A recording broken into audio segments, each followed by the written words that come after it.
एक सबसे बड़ा मसला जो जो कल भी दिखा मैच के दौरान, जो जिस पे बहुत ज़्यादा बात भी हुई, एक तो हम ठीक है जो जो जब इफ्तिखार को नीचे भेजा था तो बाबर ने ये रीज़न दी कि हम डेटा की क्रिकेट खेल रहे हैं, हम मैचअप्स पे काम कर रहे हैं। मगर कल उस मैचअप का क्या हुआ जहां मिडिल ओवर्स में जो है वहां हमारा हर बॉलर अगर पिट रहा था तो क्यों इफ्तिखार को इंट्रोड्यूस नहीं किया गया? इफ्तिखार जो कि रेगुलर बॉलिंग कर रहे हैं इस सीरीज़ में, उनको क्यों नहीं इंट्रोड्यूस किया गया? एंड देन दूसरी एक और चीज़, इतने गैप्स, आप अगर अपने बॉलर्स को कह रहे हैं कि फुल लेंथ बॉलिंग करनी है, इतने गैप्स फील्ड में, इतनी बड़ी बड़ी पॉकेट्स, पिंडी का ग्राउंड कोई बड़ा नहीं है, उसके बावजूद इतनी बड़ी बड़ी पॉकेट्स के चैपमैन और नीशम को मसला ही नहीं हुआ कोई। सवेरा आपने बहुत अच्छी बात की है, और क्योंकि मैच देख रहे थे तो जाहिर बात है अब दो लेफ्ट हैंडर लगे हुए हैं, हमारे लेग स्पिनर, दोनों लेग स्पिनर लगे हुए थे, और आप देख रहे हो कि उन्हें रन हो रहे हैं, तो वाई नॉट। इफ्तिखार ने इससे पहले भी मैचेस में बॉलिंग की है अगेंस्ट लेफ्ट हैंडर्स, और उसने बड़ा अच्छा बॉल किया है। उसने जब भी मैंने उसको देखा उसने बड़ी अच्छी बॉलिंग की है। जैसे मोहम्मद हफीज का रोल बड़ा इंपॉर्टेंट होता था, तो वो जब भी खब्बे आते थे तो जो भी कप्तान होता था वो हफीज को लेके आता था। और मेरे ख्याल में देखें, कॉन्फिडेंस देना चाहिए। इफ्तिखार जो है वो आपका, मेरे लिए तो ये भी हैरत की बात है कि इफ्तिखार जैसे प्लेयर वनडे स्क्वाड के अंदर नहीं है, क्योंकि वो एक ऐसा प्लेयर है इस नंबर पे जो हिटिंग भी करता है, जो सेंसिबल इनिंग खेलता है, इनिंग को बिल्ड करता है, जहां जरूरत होती है सिंगल डबल, जहां छक्के चौकों की जरूरत है वो खेलता है, बड़े जबरदस्त खेलता है। तो मेरे ख्याल में उसका, मेरे लिए हैरत है कि वनडे के अंदर वो लड़का नहीं है। और साथ में देखिए सवेरा, यही वो चीजें हैं जो हम चाहते हैं कि बाबर जल्द से जल्द इंप्रूव करे। जो आपने फील्डिंग की बात की कि बॉलर्स अगर किसी लेंथ पे बॉल कर रहे हैं तो उस हिसाब से उनकी फील्ड जो होती है उस हिसाब से होना चाहिए। ये नहीं है कि आपका मिड ऑफ ऊपर है, एक्स्ट्रा कवर ऊपर है, एंड देन फिर आप आगे बॉलिंग कर रहे हो। तो आप बॉलर्स के साथ जो है वो कप्तान का जो प्लान है वो एग्जीक्यूट होना चाहिए। अगर आप ये नहीं है कि हम मीटिंगों के अंदर एक एक दो दो घंटे बैठे रहे, प्लान बनाते रहे और फिर प्लान को एग्जीक्यूट ना कर सके ग्राउंड के अंदर, तो फिर फायदा नहीं है इतनी लंबी लंबी मीटिंगें करने का। तो आई मीन कि कल मेरे ख्याल में, मैं समझता हूँ कि हमारे बॉलर्स ने मैच जितवाना चाहिए था। स्पेशली हमारे जितने भी बॉलर, चाहे वो फास्ट बॉलर हैं, स्पिनर्स हो, और बॉलिंग तगड़ी करनी चाहिए थी। लेकिन दोबारा कहूंगा कि शादाब का रोल बीच के ओवर्स के अंदर बहुत इंपॉर्टेंट है, उसको बिल्कुल डर के बॉल नहीं करना चाहिए। मुझे लगता है कि वो डर के बॉल करता है, वो उसको मार खाने से ना डरे, मार खाने से बिल्कुल जरूरत नहीं है, उसको डरने की जरूरत नहीं है। आउट भी करेगा वो, सिर्फ ये ना समझे कि राइट हैंडर को ही वो बॉल कर सकता है, खब्बों को भी बॉल कर सकता है। उसके बाद अच्छा गुगली है, एक साइड पैक करके बॉल कर सकता है या सिंगल करवा सकता है खब्बों को। शायद भाई, बैटिंग ऑर्डर पे आपका क्या पॉइंट ऑफ व्यू है? हम देखते हैं कि वही बैटिंग ऑर्डर हमने कंटिन्यू किया है कि ओपनिंग में हमारे पास रिजवान और बाबर हैं। इस सीरीज़ में भी हमने कोई चांस नहीं लिया, वही दो आपके पास ओपनर्स रहे। उसके बाद दो यंगस्टर्स हैं जो उसके बाद फॉलो करते हैं। फ़खर जमान की परफॉर्मेंस भी काफ़ी नॉन सीरियस रही इस सीरीज़ में। हमने देखा हारिस को चांस मिला, उन्होंने भी एक रैश शॉट खेला। So how do you see the batting order? Do you think कि कोई इसमें चेंज होनी चाहिए, या आपको लगता है कि हमें इसी कॉम्बिनेशन के साथ जाना चाहिए, स्पेशली ओपनिंग स्लॉट में?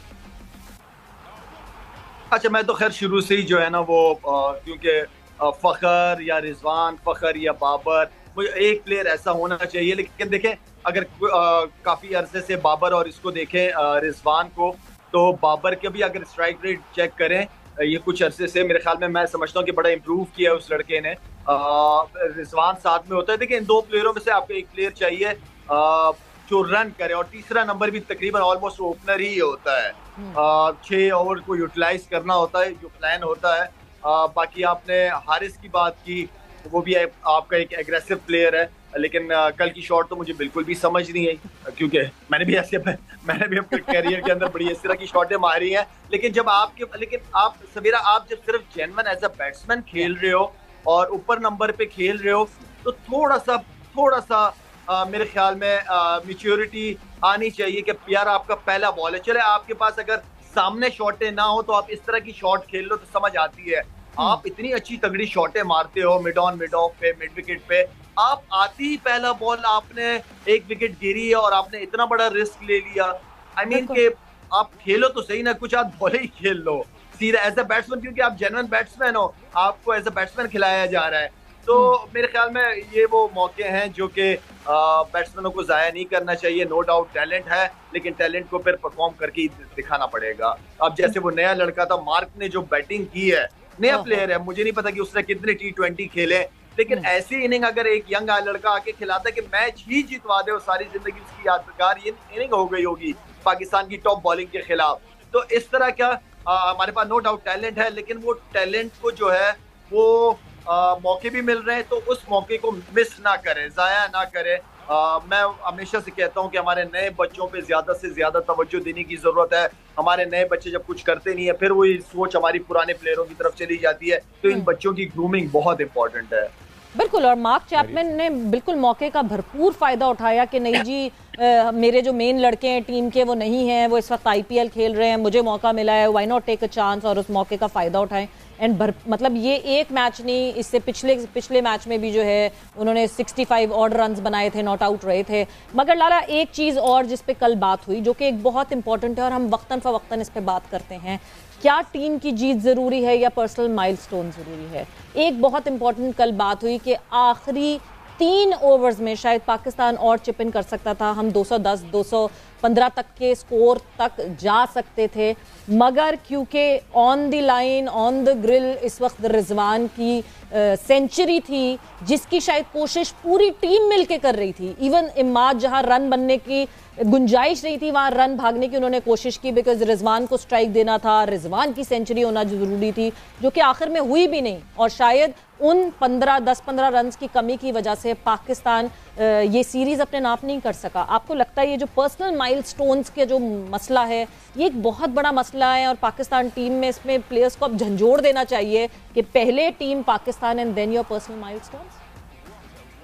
देखिए, अगर आपकी अपनी परफॉर्मेंस हो और टीम हार जाए तो फिर उसका फायदा तो नहीं उस परफॉर्मेंस का, वो यादगार परफॉर्मेंस नहीं होती। हाँ, अपने लिए आपकी यादगार होती है लेकिन पाकिस्तान के लिए यादगार नहीं होती। इट्स अ टीम गेम जी, it's a team game.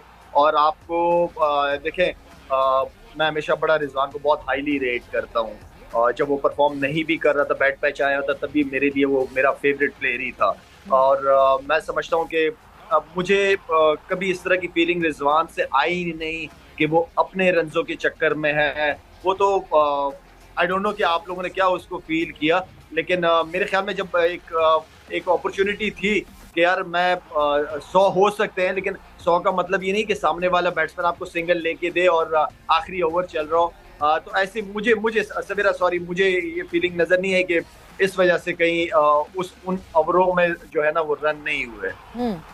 Lala, run हुए मगर ऑपोजिशन की साइड से, मतलब इमाद ने जो है वो चौका भी मारा, छक्का भी मारा, मगर वो नर्वस 90s जो है मेरा ख्याल से रिजवान ने बहुत ज्यादा या तो अपने सर पे सवार कर लिए थे, बिकॉज आखिरी 2 ओवर्स में सिर्फ 10 रन जो हैं वो चिप इन कर सके रिजवान। दो के Rizwan have all the capability, और कैपेबिलिटी है इसीलिए तो हम ये कह रहे हैं कि उस कैपेबिलिटी के हिसाब से उन्होंने रन नहीं किए।